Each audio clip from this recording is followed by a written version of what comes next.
Cium jenazah sang ibu, Ciki Fauzi kenang momen haru saat mandikan Marissa Haque. Ibu cantik banget. Ciki Fauzi, anak Marissa Haque mengungkapkan kenangan saat mandikan jenazah sang ibunda. Ciki Fauzi mengatakan, momen memandikan jenazah ibunya adalah hal terberat dalam hidupnya.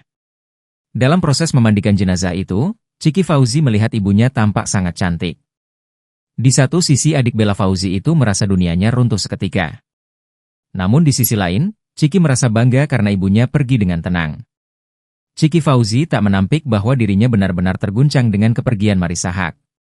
Bungsu dari dua bersaudara ini melewati semua momen kepergian Marissa Haque dari rumah sampai ke liang lahat.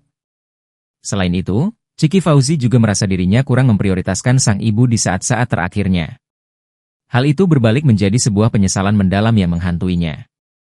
Adik Bella Fauzi ini menyesal karena sering mengabaikan ajakan ibunya untuk ngobrol di saat-saat terakhirnya. Selain itu, Ciki Fauzi juga menyesali ucapan terakhir kepada ibunya yang dirasa kurang pantas. Ucapan itu keluar saat Marissa Haque membuat konten untuk mempromosikan brand scarf milik Ciki.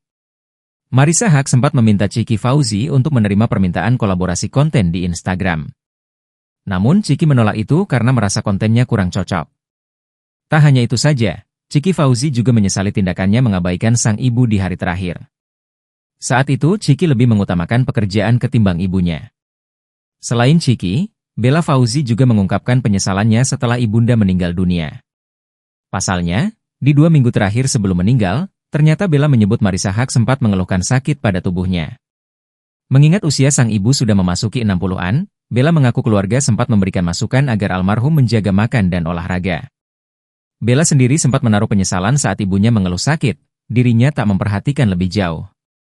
Hingga saat Ikang Fauzi baru pulang dari syuting mendapati Marissa sudah terbujur kaku di kamar.